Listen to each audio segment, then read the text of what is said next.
မင်္ဂလာပါခင်ဗျရှကောင်ခစ်တစ်ကနေဒီနေ့နေ့လက်ကသတင်းတွေကိုတင်ဆက်ပေးပါမယ်ကချင်ပြည်နယ်မန်စီမြို့နယ်တစ်ခုလုံးကို KIP တဲ့ပူပေါင်းတပ်တွေကသိမ်းပိုက်ပြီးတဲ့နောက်အကြမ်းဖက်စစ်ကောင်စီတပ်ရင်းတွေကနေထွက်ပြေးသွားတဲ့စစ်သားအယောက်140ဝန်းကျင်ကို KIP တဲ့ပူပေါင်းတပ်တွေကအပိတိုင်ချိန်မုံတုတ်တင်လိုက်ပြီးအကုန်လုံးသေကုန်ကြပြီဖြစ်တယ်လို့အဲ့ဒီစစ်သားတွေရဲ့မသာလောင်းတွေလည်းပြန့်ကျဲနေတယ်ဆိုပါတယ်မန္တလေးတိုင်းမြင်းကြံမြို့နယ်မှာအကြမ်းဖက်စစ်ကောင်စီတပ်ရင်တန်းကိုတော်လိုင်းပူပေါင်းတပ်တွေကကြားပြတ်တိုက်ခိုက်ခြင်းမှုအတွင်းစစ်ကောင်စီတပ်သားအယောက်20တပ်မနေကတော့အသီးသီးသေကုန်ကြတဲ့အပြင်လက်နက်ခဲယမ်းတွေပါတင်စီရရှိထားပြီးကျန်တဲ့စစ်ကောင်စီတပ်ဖွဲ့တွေကတော့ဂဇင်ကလျားနဲ့ထွက်ပြေးသွားကြသလိုအဲ့ဒီလိုချင်းမုံခံရတဲ့အကြောင်းကိုစစ်တပ် lobby channel တွေမှာပါဖော်ပြထားကြတဲ့သတင်းပါဝင်ဒီနေ့လည်းကသတင်းတွေကိုတင်ဆက်ပေးပါမယ်အခုပထမဆုံးတင်ဆက်ပေးခြင်းတဲ့သတင်းကတော့ကချင်ပြည်နယ်မှာစီမြို့နယ်တစ်ခုလုံးကို KIP တဲ့ပူပေါင်းတပ်တွေကသိမ်းပိုက်ပြီးတဲ့နောက်အကြမ်းဖက်စစ်ကောင်စီတပ်ရင်းတွေကနေထွက်ပြေးသွားတဲ့စစ်သားအယောက်140ဝန်းကျင်ကို KIP တဲ့ပူပေါင်းတပ်တွေကအပိတိုင်ချိန်မုံတုတ်တင်လိုက်ပြီးအကုန်လုံးသေကုန်ကြပြီဖြစ်တယ်လို့အဲ့ဒီစစ်သားတွေရဲ့မသာလောင်းတွေလည်းပြန့်ကျဲနေတယ်လို့ KIA သတင်းရင်းမြစ်ကရန်ကုန်ခေတ်တစ်ကိုပြောပါတယ်အဲ့ဒီမန်စီမြို့နယ်တစ်ခုလုံးကို KIP တဲ့ပူပေါင်းတပ်တွေကဇန်နဝါရီလ10ရက်နေ့ကပဲအပိတိုင်သိမ်းပိုက်လိုက်တာပါအဲ့ဒီလိုမန်စီမြို့ကိုသိမ်းပိုက်တဲ့အချိန်စစ်ကောင်စီရဲ့ခမရ319 601နဲ့352တပ်ရင်းတွေကနေထွက်ပြေးသွားတဲ့စစ်ကောင်စီတပ်သားတွေကို KIP တဲ့ပူပေါင်းတပ်တွေကလိုက်လံတိုက်ခိုက်ခြင်းမို့ရမှာစစ်ကောင်စီတပ်သားစုစုပေါင်းအယောက်140ဝန်းကျင်ကိုအပိတိုင်တုတ်တင်ခြင်းမို့လိုက်ပြီးအကုန်လုံးသေကုန်ကြပြီဖြစ်တယ်လို့အဲ့ဒီစစ်သားတွေရဲ့မသာလောင်းတွေလည်းပြန့်ကျဲနေတယ်လို့ KIA သတင်းရင်းမြစ်ကပြောထားပါတယ်အဲ့ဒီလိုချေမမှုအတွင်းအတုံးယုံသေနေကြတဲ့စစ်ကောင်စီတပ်သားတွေရဲ့မသာအလောင်းပုံတွေကိုတော့ရန်ကုန်ခေတ်ရဲ့ Telegram မှာတွားရောက်ကြည့်ရှုနိုင်ပါတယ်လက်ရှိမှာလည်း KIP တဲ့ပူပေါင်းတပ်တွေဟာတစ်ဖက်ကဗမော်မြို့ကိုပါအပိသက်သိမ်းပိုက်နိုင်ဖို့အပြင်းအထန်ထိုးစစ်ဆင်တိုက်ခိုက်နေပြီးစစ်ကောင်စီရဲ့စကခ21ဌာနချုပ်နဲ့ခလာရ40တပ်ရင်းသာကျန်တော့ပြီးကျန်တဲ့စစ်တပ်စခန်းတွေအကုန်လုံးကိုလည်းသိမ်းပိုက်ထားပြီးဖြစ်တယ်လို့တိုက်ပွဲတွေကတော့အပြင်းအထန်ကိုဖြစ်ပွားနေတယ်လို့ KIA သတင်းရင်းမြစ်ကပြောထားပါတယ်ခင်ဗျာ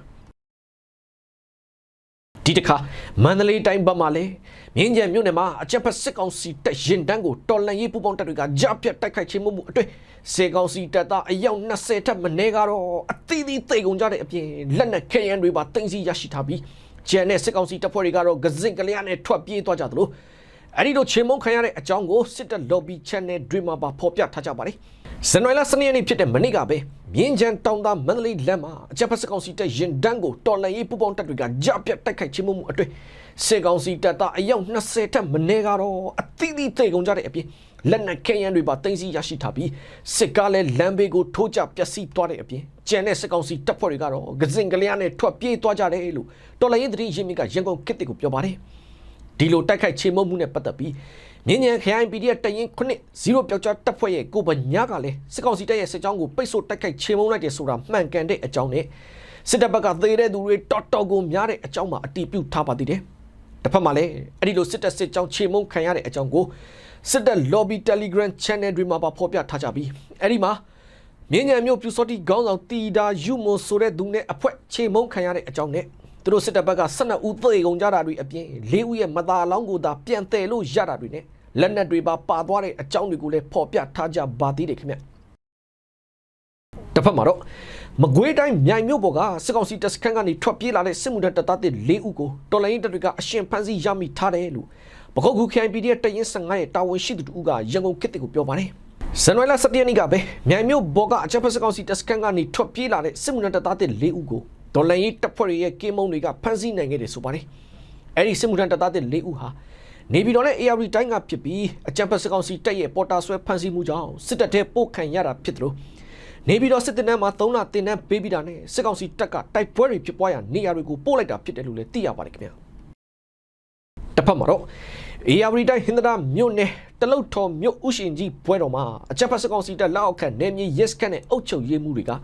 လောင်စားဝိုင်းတွေပြုလုပ်ပြီးစီးပွားရှာနေကြပြန်တယ်လို့နိုင်ငံရေးနဲ့ PDF မလုပ်အောင်မူရစေဝါလောင်စားပြည်တစားနဲ့အရက်ဆိုင်တွေကိုလိုင်းကျေးယူခွင့်ပြုပေးနေတယ်လို့ဒေသခံပြည်သူတွေကရန်ကုန်ခေတ်ကိုပြောပါတယ်ဇန်နဝါရီလ9ရက်နေ့ကနေဒီကနေ့23ရက်နေ့အထိကျင်းပနေတဲ့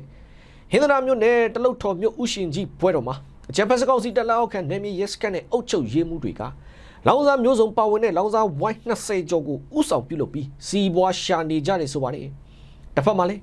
းလက်ရှိဟင်္ဒရာမြို့နယ်အတွင်းကကျေးရွာတွေမှာအကြမ်းဖက်စစ်ကောင်စီတပ်ကပြည်သူတွေကိုနိုင်ငံရေးနဲ့ PDF မလုပ်အောင် မူရစေဝါလောက်ကစားပြစ်ဒစားနဲ့ရက်ဆိုင်တွေကိုလိုင်းကျယူခွင့်ပြုပေးနေပြီးတချို့လူငယ်တွေဆိုမူရစေဆွဲသွားတဲ့အခြေအနေအထိဖြစ်ကုန်ကြတယ်လို့ဒေသခံပြည်သူတွေကပြောထားကြပါတယ်ခင်ဗျာ